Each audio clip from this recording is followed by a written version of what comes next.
வணக்கம். சேனல் 24 தமிழ் செய்திகளுக்காக செய்திகள் வாசிப்பது சரவணன்.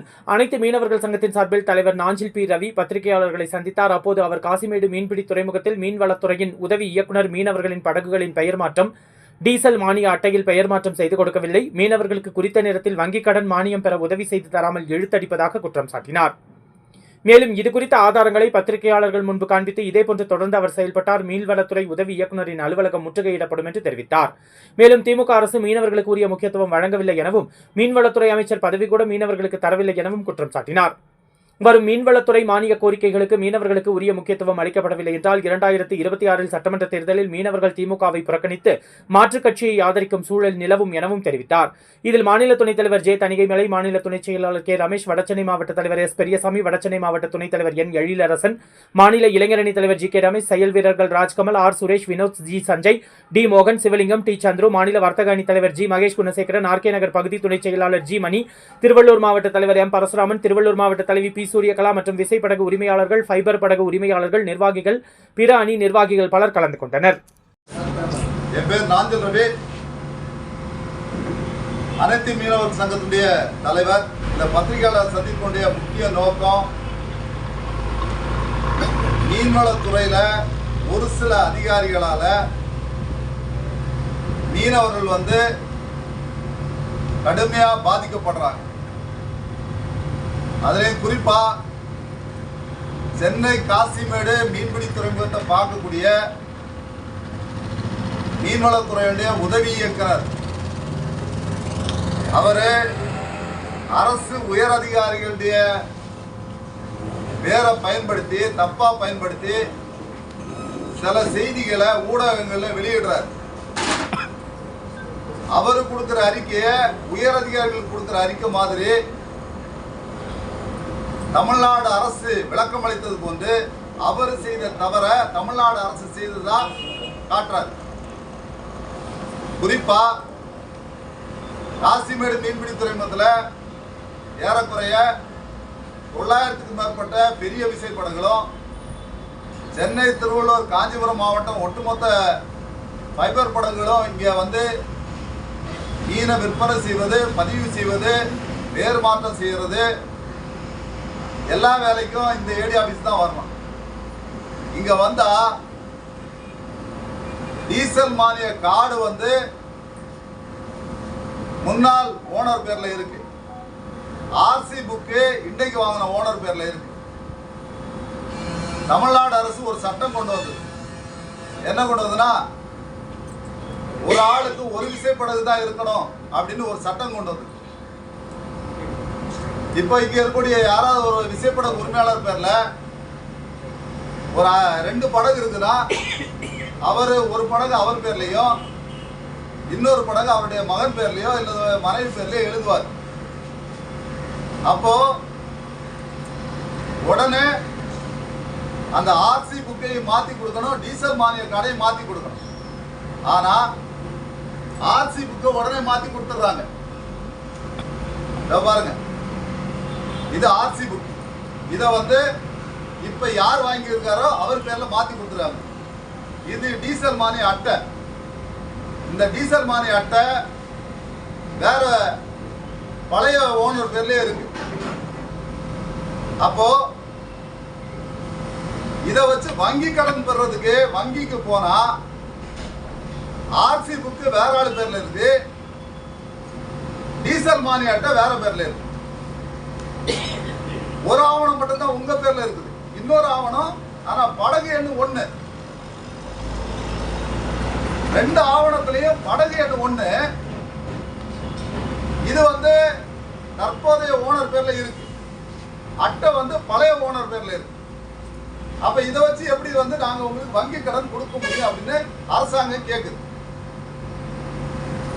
10 லட்சம் 15 லட்சம் இன்னைக்கு மத்திய மாநில அரசுகள் மீனவருக்கு வங்கி கடன் கொடுக்குறாங்க. இதுல 35% சப்சிடி கொடுக்குறாங்க. 15 லட்சம் ரூபாய் வங்கி கடன் கொடுத்தாங்கன்னா அதுல மானியம் 35%னா ஏறக்குறைய 5.25 லட்சம் ரூபாய் ஒரு விசைப்படகு உரிமையாளருக்கு கிடைக்கும். அதை கிடைக்க விடாதபடி இன்னைக்கு இங்க இருக்கக்கூடிய உதவி இயக்குனர் பண்ணிக்கிட்டு இருக்கிறார். இதை போய் பேர் மாற்றம் பண்ணி கொடுங்கன்னு கேட்டா காலதாமதம் பண்ணி நீட்டிப்பு செய்து மீனவர்களை வந்து கொத்தடிமை மாதிரி ஐயா அப்படின்னு போய் கையை கட்டி நிற்கிற பரிதாப சூழ்நிலையை இன்னைக்கு உருவாக்கிட்டு இருக்கிற அராஜக போக்கோட நடந்துகிட்டு இருக்கிறார். உயர் அதிகாரியுடைய பேச்சை கூட மதிக்கிறது கிடையாது.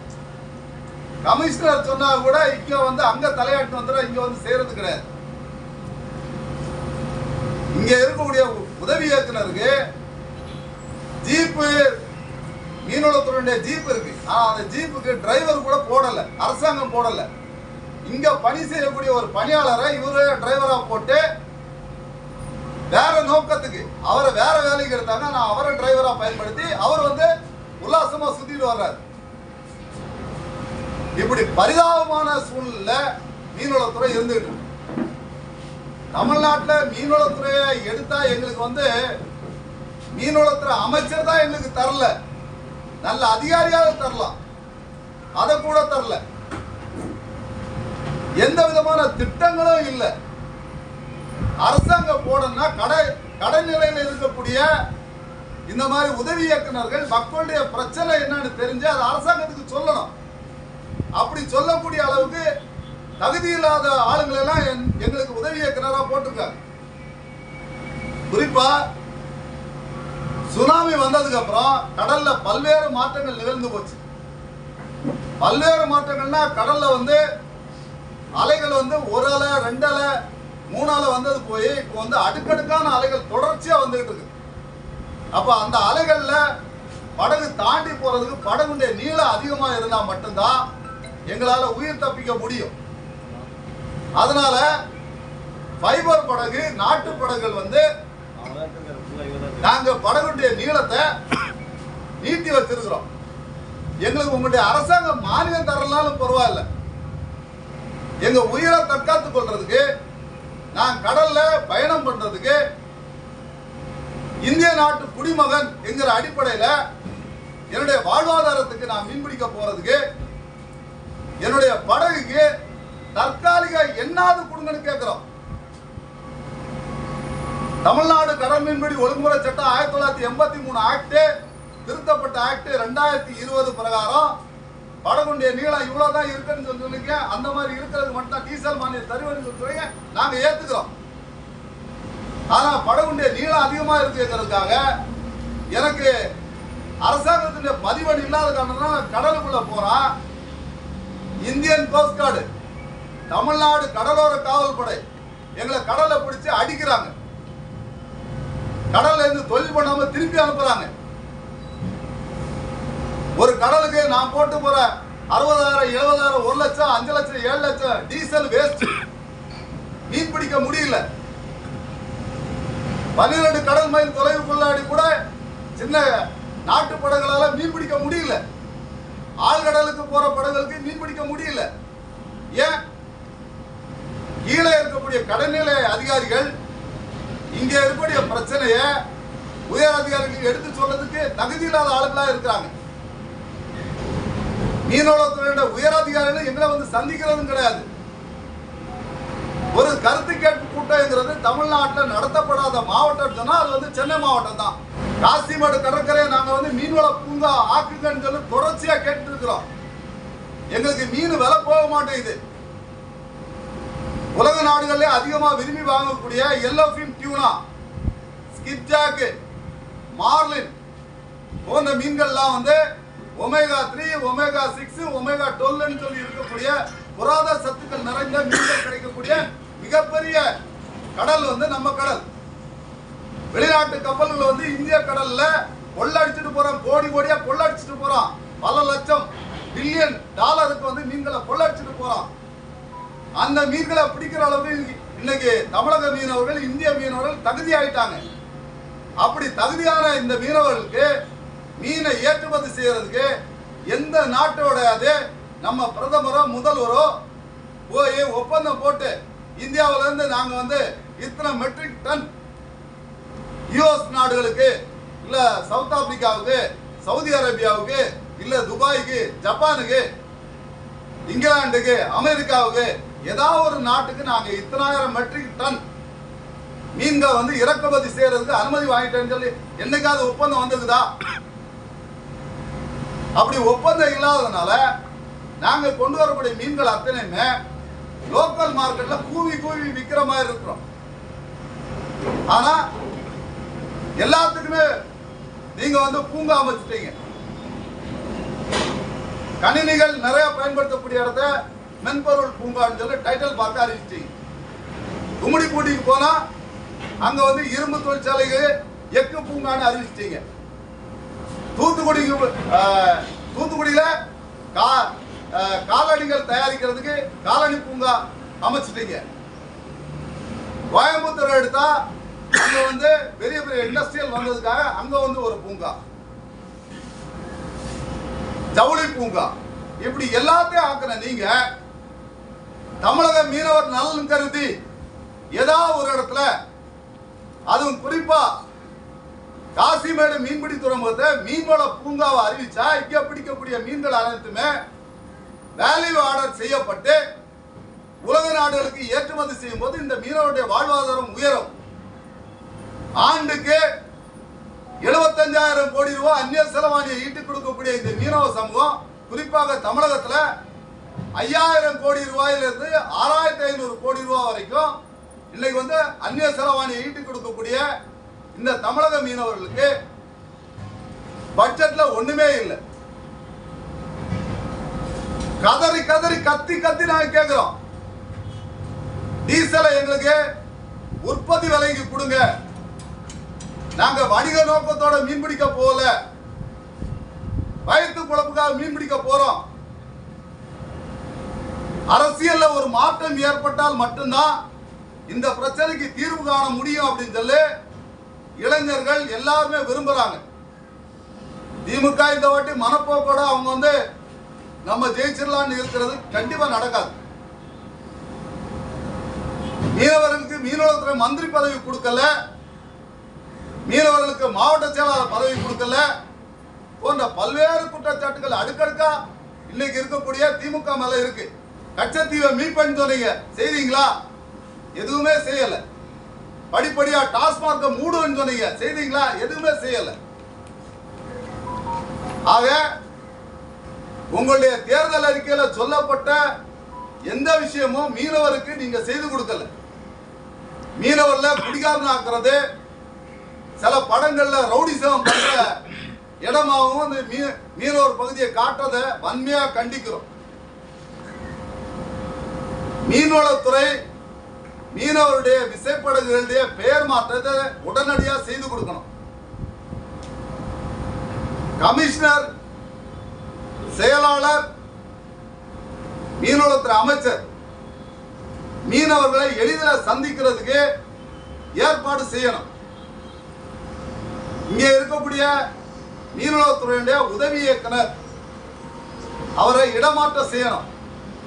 மீனவர்ல கொச்சையா பேசுறார், தவறா பத்திரிகையில செய்தி கொடுக்கிறார், ஒருமையில பேசுறார், மன உளைச்சலை ஏற்படுத்துற மாதிரி பேசுறார். இனிமே இந்த மாதிரி அவர் ஏதாவது பேசினார்னா மீனவத்துறை உதவி இயக்குனர் அலுவலகத்தை முற்றுகையிடுவோம். கடந்த 5 வருஷ காலமா படகுகளுடைய எல்லாத்தையும் காட்டேன், படகுகளுடைய பேர் மாற்றம் நடைபெறல, நம்பர் மாற்றம் நடக்கல. படகு எண்ணு ஒன்னாதான் இருக்கு. ஆனா ஆர்சி புக்கு வேற ஒரு பேர்ல இருக்கு, டீசல் மானிய அட்டை வேற ஒரு பேர்ல இருக்கு. இத கேட்டா நாங்க குற்றவாளியா? கடல்ல ஆமை வருது, 58 வகையான மீன்களை பிடிக்கக்கூடாதுன்னு சொல்லி வனவிலங்கு பாதுகாப்பு சட்டத்தை கீழே நீங்க ஆக்ட் போட்டிருக்கிறீங்க. நாங்க வந்து ஒரு வேட்டையாடும் சமூகம், மீனவ சமூகங்கிறது ஒரு வேட்டையாடும் சமூகம்.